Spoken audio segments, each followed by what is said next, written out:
Hurd lock, model 225. I know I said I was going to do a video on that American, but got this in the mail, found out some really cool stuff about it, so I want to share that with you, so I moved it up on the list.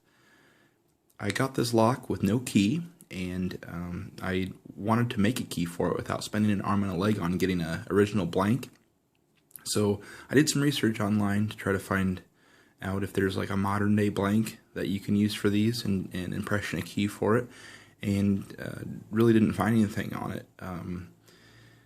So I decided to kind of do some background work myself on this and try to make my own blank for it. So with using a modern day key blank that you can get at any hardware store for a couple bucks. I've seen, antique key blanks go for anywhere from like $10 each to $40 each, depending on how rare the key is and how good the lock is. So I don't have that kind of money to be spending on this, so I wanted to use a modern day key blank. So the first thing I looked at was the keyway on this, and if you can see that, the keyway's a little bit different than your standard keyway. I'll show you what I'm talking about. Do you see on this Master 150, it's more of a common keyway. It's got the blade of the key, the upper part of the blade of the key goes to the left, and I went through my locks to try to compare them to it, and I kept finding them that go to the left. This one here, I'm not sure if you can see that or not, but this one here goes to the right, which makes it a little bit more tricky to find a key that'll work for it. You can see it goes to the right there. So I was comparing keys and keyways on all my locks, and then finally I came across a Master 570. And if you look at the Master 570 keyway, it's the same as it goes to the right. If I can get to focus here. Maybe. It goes to the right, just like the Hurd lock does. So that was my jumping off point in getting a blank for this made.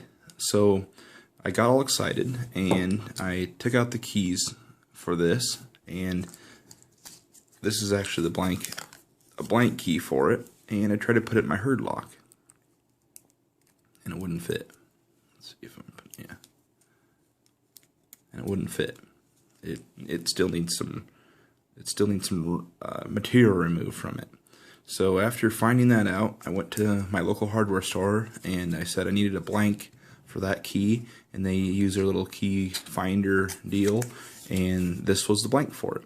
And I made sure that to look at it and make sure that when you're looking at it, the top of the blade goes to the left, it'd be the right looking down this way.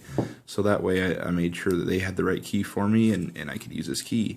So even with just the blank, it wouldn't fit in there, obviously. I just showed you that. But the Hillman or Access Plus number 57 is the one I went with, and to get it to fit here, I just had to do a little bit of filing to it. So I went and looked through my dad's files, and found this really wide flat file. I know in a lot of key making videos you want a really narrow file so you can cut those grooves in it, but you want a really wide flat file to do this. And the reason for that is that you want to make as wide of a swath, if you will, of each pass, so you're keeping the bottom and the top of the key when you're filing that down level. You don't want to have any grooves or anything like that, because then that could affect the impressioning when you do that later, if something's higher or lower than it should be. So you want to keep the same. Obviously you want the height to go down, but you want the width to stay straight and true on that, and you're going to get a better impression that way. So the first thing I did was I compared the key, and it looked like to me that both parts were taller than the keyway, both the top of the blade and the bottom here where the wording is. And so the first thing I did was I just took the file and I ran it over this, and like I said, I took really long broad strokes, making sure to kind of touch the entire surface of it, to make sure I was removing material from the entire surface to get it. And by the time I had filed it down, see that that there's about the thickness of like my thumbnail basically. And by the time I got it down to about the thickness of a hair, I tried it again, and it fit. The bottom part fit in there. So then I knew I had to work on the top of it. So I did the same thing, just removing a little bit of material and trying it. And then if it didn't go, I just took a few more strokes and tried it until the key fit in there perfectly. And that's how I came up with this. And now this is bitted because I impressioned it, and it's a working key for the lock. So, but as you can see, the height of the key is noticeably shorter because, like I said, I took down the height of this and I took up the height of the bottom here, and so that's how I got the key to work in the lock. And then I'd never impressioned a lock before, so that's why I was really excited about doing this. I watched Kokomo Lock's impressioning video, so if you guys want to learn how to do that, he does a really great job of explaining it, and I basically used his step-by-step method to do it. And I was surprisingly, you can see I bought 2 blanks. I usually screw something like that up my first try, and it went completely perfectly smooth. Magnification is a big thing when you're impressioning a key, because you've got these little marks, and like I said, he explains it all. But if you don't have, if you're like me and you don't have a lot of expensive tools for this, or you can't afford to buy a lot of expensive tools, I bought these at the dollar store, and these are 3x or 3.25 plus 3.25 magnifying glasses, and you just put these on, and after you impress, after you bump the key, you can look and see those bumps a lot easier. So if you're looking for a really cheap way to magnify stuff, you don't have to go to you don't have to go to any fancy store and buy a fancy magnifying glass with lights or anything like that. You can buy these for $1 and then use a flashlight or something like that if you have one. So that's my tip for actually making the key, for impressioning the key. And another thing is, I'm gonna touch base on this too. If you look at the way the key's cut here, you've got you see this angle here, and I filed that down on purpose. That wasn't a mistake. It's perfectly straight on this one here. You can see it. I'll flip it over so you can make it good, so you can see it really well. But you can see that is perfectly straight. I had to file it down some because the blade of the key, I believe, is a little bit long, or quite a bit longer for the keyway in this. So it goes in all the way, but the thing is, what was happening is when I was bumping it to try to get the impression marks, they stopped showing up, especially down here on these end ones.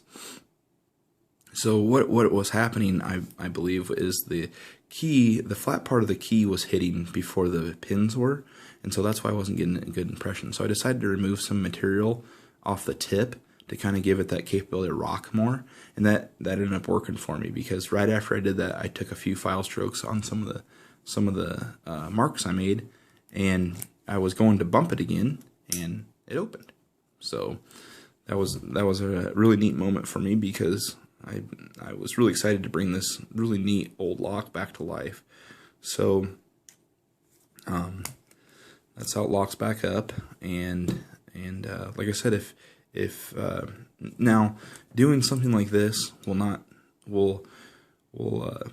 not be as valuable as making a key out of an original blank, but for someone who's just someone like me, who's just doing this kind of for fun and just to learn things from it, it's really inexpensive way to make a key for it. So if you're gonna do this, I suppose don't expect like a higher resale value or anything like that, because you're using a modern day blank. But if you just want to get a lock open just to see if you can, this is a really cheap way to do it. So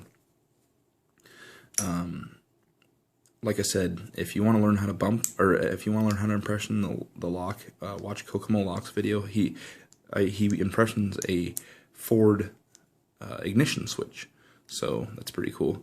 But it works for pretty much any pin tumbler lock that you can come up with. So, and obviously case in point. So just want to show you guys that you don't have to spend an arm and a leg to get these back up and running. For, like I said, I spent $1 on these, and I think these were $1.50 each, and I only needed one. So for a couple bucks and probably half an hour, you can get these running and bring a neat old lock back to life. I hope you enjoyed this video, and I forgot to mention, I did want to mention that there was a video on this lock being picked by Bosnian Bill, and he mentioned that the keyway, or excuse me, the key turns counterclockwise instead of clockwise like a normal lock. It turns counterclockwise. So I just want to say I appreciate that, because I probably would have been sitting there bumping that thing trying to impression that key for quite a while before I figured that out. So make sure when you're doing these, you do some research on them so you know what you're doing. And like I said, lucky enough for me, I was able to find that video and find that out pretty easily. So thanks for watching, and please don't use any of this information for anything illegal, and use it for fun like I did, and maybe for a couple bucks you can bring a old lock back to life too. So thanks for watching, and have fun.